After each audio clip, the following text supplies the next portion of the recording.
कहानी की शुरुआत में हम एक गार्ड को देखते हैं जो कि डरा हुआ बहुत ही तेजी से भाग रहा होता है और ऐसा लगता है कि शायद उसका कोई पीछा कर रहा हो। अब वो भागते भागते एक जगह पर पहुंच जाता है और जैसे ही वो उस जगह से बाहर निकलने के लिए आगे बढ़ता है वैसे ही अपने आप वहाँ का डोर बंद हो जाता है और इसी के साथ ही वहाँ के सारे दरवाजे अपने आप ही बंद हो जाते हैं और वो गार्ड वहीं पर ही फंस जाता है। अब ये देखकर वो गार्ड एक दूसरे रूम में चला जाता है जहाँ पर वो देखता है कि सारी अलमारियों के दरवाजे अपने आप ही खुलने लगते हैं और उन अलमारियों के अंदर मिरर्स लगे हुए थे। अब ये सभी कुछ देखकर वो गार्ड मिरर के पास जाकर मिरर के रिफ्लेक्शन से माफी मांगने लगता है और बहुत ही ज्यादा फूट फूट के भी रोता है और मिरर को साफ करने लगता है और तभी उस मिरर का एक टुकड़ा टूटकर नीचे गिर जाता है। अब हम अचानक देखते हैं कि मिरर के अंदर गार्ड की खुद की परछाई यानी कि गार्ड का खुद का रिफ्लेक्शन एक मिरर को उठाता है और अपने गले को काटने लगता है और जिसकी वजह से असली गार्ड का भी गला कटने लगता है और इस तरह से घोष उस गार्ड की जान ले लेता है। अब यहाँ पर सीन कट हो जाता है। अब हम बैन नाम के एक आदमी को देखते हैं जो कि अपने सिस्टर के घर रहता है। हालांकि वो शादीशुदा भी है लेकिन उसकी वाइफ उससे अलग रहती है। अब वो अपने लिए एक जॉब ढूंढता है और उसे एक सिक्योरिटी गार्ड का जॉब मिल जाता है। अब हम एक बड़ी सी खंडर बिल्डिंग को देखते हैं जो कि एक बहुत ही बड़ा 5 स्टार मॉल था और जो कि कुछ साल पहले आग लगने की वजह से पूरी तरह से तबाह हो गया था और उसमें बहुत ही सारे लोगों की जान भी गई थी और बैन को यहीं पर ही जॉब मिली थी। अब हम बैन को देखते हैं जहाँ पर कि वो एक घर में अपने बच्चों से मिलता है और तभी उसी समय ही उसकी वाइफ वहाँ पर पहुँच जाती है जिसका नाम एमी है। अब वो बैन को वहाँ पर देखकर बहुत ही ज्यादा गुस्सा होती है और उसे वहाँ से चले जाने के लिए कहती है लेकिन तभी बैन बहुत ही ज्यादा गुस्सा हो जाता है और शायद यही कारण था कि उसकी वाइफ उससे अलग रहती है। अब उस रात में बैन अपने जॉब पर ड्यूटी के लिए जाता है जहाँ पर कि उसे नाइट शिफ्ट मिली थी और जब वो वहाँ पर चेक कर रहा होता है तभी वहाँ पर उसे एक मिरर दिखाई देता है और जिस मिरर के ऊपर एक हथेली बनी हुई थी। अब उसे देखकर बैन उसे साफ करने लगता है लेकिन वो हथेली बिल्कुल भी साफ नहीं होती और तभी बैन उसके ऊपर देखता है अचानक ही उस मिरर पर और भी बहुत ही सारे हथेलियों के निशान बन जाते हैं और मिरर में वो देखता है कि पीछे का डोर बार बार खुलता है और बंद हो जाता है लेकिन जब वो असली में पीछे देखता है तो वो डोर बंद ही नजर आता है। अब ये सभी कुछ देखकर बैन काफी ज्यादा हैरान होता है लेकिन फिर वो बाद में सोचता है कि मेरे लिए ये जगह नहीं होने के कारण शायद मुझे इल्यूजन आ रहे हैं। अब बैन अगली रात फिर से आता है और उसी जगह पर उसी निशान को देखता है और जब वो अपने हाथ को उस निशान पर रखता है तो और जिस वजह से वो मिरर तुरंत ही चटक जाता है और बैन के हाथ में चोट लग जाती है और उसी दौरान ही उसे उस मिरर के अंदर कुछ जलते हुए लोग दिखाई देते हैं लेकिन वो पीछे देखता है तो पीछे कुछ भी नहीं होता है। अब इसी समय ही उसके ऊपर भी आग लग जाती है और वो तड़प कर जोर जोर से चिल्लाने लगता है लेकिन जब उसे होश आता है तो वो देखता है कि वो बिल्कुल ठीक है। ऐसे मिरर में देखने की वजह से उसके साथ ऐसा हो रहा था। अब वो सोचता है कि दोबारा से उसे इल्यूजन हुआ है। हालांकि उसके हाथ में चोट भी आई थी और उसी समय ही उसे वहाँ पर पड़ा हुआ एक पर्स मिलता है जो कि पिछले सिक्योरिटी गार्ड गैरी का होता है जो कि मर चुका है और वो पर्स में खोजता है तो उसे एक कागज पर ऐसे कर लिखा हुआ मिलता है और उसी दौरान उसे कुछ अजीब तरह की आवाजें सुनाई देती है और वो उनका पीछा करते हुए एक रूम तक पहुंचता है और जहाँ पर कि उस जगह पर उसे वैसे ही मिरर लगे हुए दिखाई देते हैं और अचानक ही उसे उस मिरर में एक जली हुई लेडी दिखाई देती है जो कि तड़प रही होती है। अब वो पीछे देखता है तो उसे कोई भी दिखाई नहीं देता।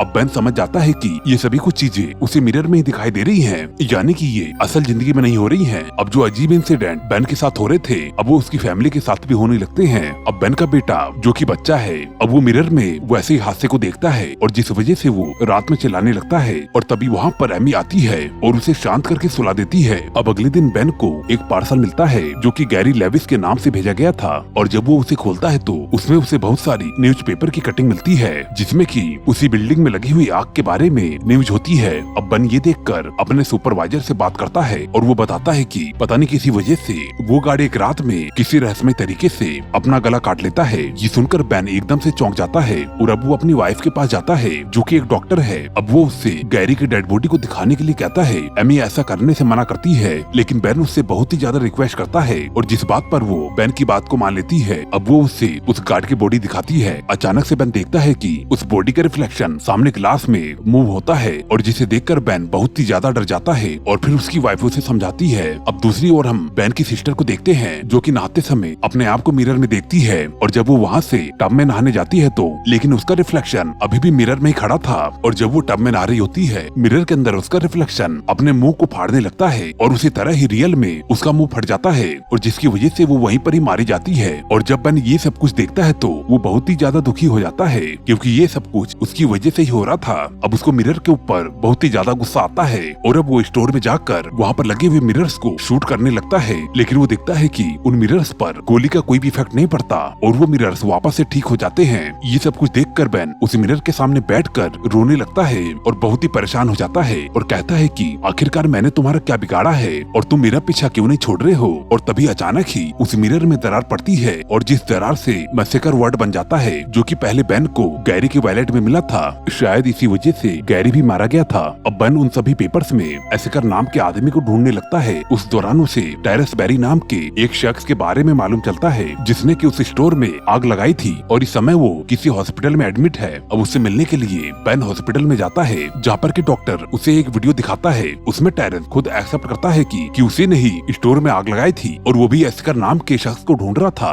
और जिस वजह से उस मिरर ने उसकी भी फैमिली को मार दिया था क्योंकि वो उसे ढूंढने में कामयाब नहीं हुआ और इस वजह से उसने स्टोर में आग लगा दी। ये सुनकर बेन समझ जाता है कि अगर उसने भी मैसेकर नाम के आदमी को नहीं ढूंढा तो फिर उसकी पूरी फैमिली मारी जा सकती है। अब बेन वहाँ से निकलकर सीधा अपने घर जाता है और एमी को पूरी बात बताता है। अब वो जल्दी से अपने घर के सारे मिरर को हटाने लगता है लेकिन बेन की वाइफ उसे पागल समझ रही थी और उसकी बात पर बिल्कुल भी विश्वास नहीं करती। अब बेन वहाँ के स्टोर में जाकर वहाँ पर छानबीन करता है और वो वहाँ पर कुछ ऐसी चीजें ढूंढता है जिससे उसकी हेल्प हो सके और तभी उसे दीवार पर एक हॉस्पिटल का नाम दिखाई देता है जो कि पहले उस बिल्डिंग में हुआ करता था। और तभी बेन को पास की दीवार से पानी गिरता हुआ दिखाई देता है और फिर वो अपने हाथों से उस कच्ची दीवार को तोड़ता है और वो अंदर चला जाता है और उसे वहाँ पर एक रूम मिलता है जहाँ पर कि मरीजों को टॉर्चर किया जाता था। इसके बाद बेन अपने फ्रेंड को कॉल करके उस हॉस्पिटल के बारे में पूछता है जिससे उसे मालूम चलता है कि वहाँ पर एना मैसेकर नाम की एक पेशेंट हुआ करती थी और जिसको एक गंभीर बीमारी थी और जिसकी वजह से इंसान का मानसिक संतुलन पूरी तरह से खराब हो जाता है। अब बेन का फ्रेंड उसे बताता है कि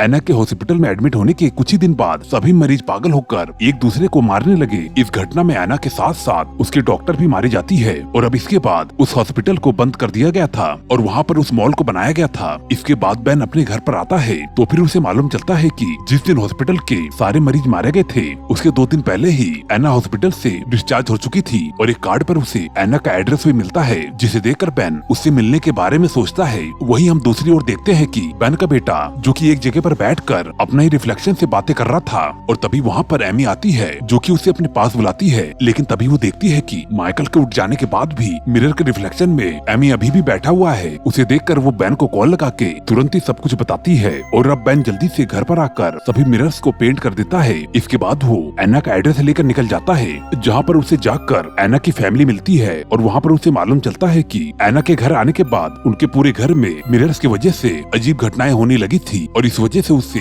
एक अलग जगह पर भेज दिया गया था जहाँ पर एक भी मिरर्स नहीं थे। अब बेन भी उस मोनेस्ट्री जाता है और वहाँ पर वो एना से मिलकर एना को सारी बातें बताता है और कहता है कि मुझे तुम्हारी मदद की जरूरत है नहीं तो मेरी पूरी फैमिली मारी जाएगी। उस समय एना उसकी मदद करने से मना कर देती है क्योंकि वो बताती है कि जब उस हॉस्पिटल में मेरे ऊपर एक्सपेरिमेंट किया जा रहा था और जब मेरे अंदर का शैतान उन मिरर्स के अंदर कैद हो गया और अगर मैं वहाँ पर गई तो वो सभी शैतान मेरी बॉडी में आ सकते हैं। और अब बेन गुस्सा होकर वो उसे अपने गन पॉइंट पे ले लेता है और कहता है कि तुम्हें मेरे साथ चलना होगा क्योंकि मेरी फैमिली मुसीबत में है और मैं अपनी फैमिली को किसी भी हाल में कुछ भी नहीं होने दूंगा। और अब वो उसे अपने साथ स्टोर में ले जाता है और दूसरी ओर हम देखते हैं कि एमी के दरवाजे के हैंडल में माइकल का रिफ्लेक्शन बन रहा होता है और जिस वजह से डेविल उसे अपने कब्जे में कर लेता है और वो उसके दरवाजे को खोलकर एमी को बाहर ले जाता है। अब जब एमी उठती है तो वो देखती है कि माइकल वहाँ पर नहीं है। अब वो तुरंत ही बेन को कॉल करती है और वो बताती है कि पूरे घर में पानी भर चुका है और मिरर के ऊपर के पेंट्स भी हट चुके हैं। अब वो बाथरूम में पानी बंद करने के लिए जाती है जहाँ पर टब में एकदम से माइकल का रिफ्लेक्शन बनता है लेकिन असल में वो वहाँ पर मौजूद नहीं होता है और तभी अचानक ही डेविल उसे बाथ टब में डुबाकर उसे मारने की कोशिश करता है लेकिन एमी चालाकी दिखाते हुए बाथ टब के ढक्कन को खोल देती है जिससे पानी बाहर निकल जाता है। वहीं दूसरी ओर एमी की बेटी को मिरर के अंदर उसकी मॉम का रिफ्लेक्शन दिखाई देता है जो कि एक कैंची उठाकर उसे मारने की कोशिश करती है लेकिन जब तक वहाँ पर एमी पहुँच जाती है और अपनी बेटी को बचा लेती है। इसके बाद एमी माइकल को खोजने लगती है और वो देखती है कि एमी मिरर से पेंट को हटा रहा है और तभी अचानक ही वो वहाँ से गायब हो जाता है और तभी फिर से उसे माइकल का रिफ्लेक्शन पानी में दिखाई देता है। अब एमी उसके पास जाती है तो वो रिफ्लेक्शन के अंदर से उसे चाकू मार देता है। दूसरी ओर बेन उसे टॉर्चर चेयर पर एना को बांधकर वहाँ से बाहर निकल जाता है और तभी एना मंत्र को पढ़ने लगती है और उसी समय ही वो शैतानी शक्ति मिरर से बाहर आने लगती है और जिस वजह से सभी शीशे चकनाचूर हो जाते हैं और सभी शैतानी शक्तियाँ एना के अंदर घुस जाती है। अब दूसरी ओर एमी को माइकल पानी के अंदर फर्श पर बैठा हुआ मिलता है और वो पानी में बनी हुई अपने ही रिफ्लेक्शन के साथ खेल रहा होता है और तभी अचानक से उसे कोई पानी के अंदर खींच लेता है। हालांकि फर्श पर ज्यादा पानी नहीं होता लेकिन फिर भी वो पानी के अंदर डूब जाता है। वहाँ जैसे ही सारे मिरर टूटकर एना की तरफ गिरते हैं। वैसे यहाँ पर रिफ्लेक्शन खत्म होने की वजह से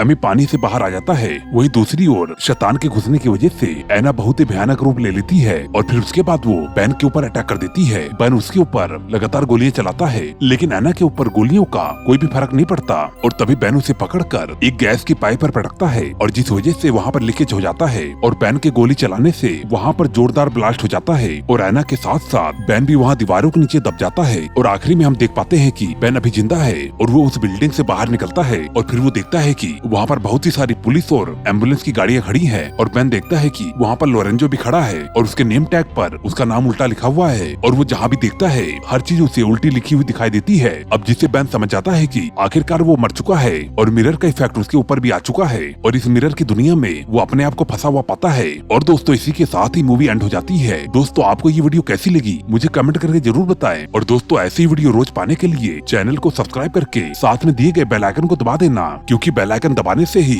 आगे की वीडियो मिलती है। मैं मिलता हूँ आपको अगली वीडियो में। Okay bye.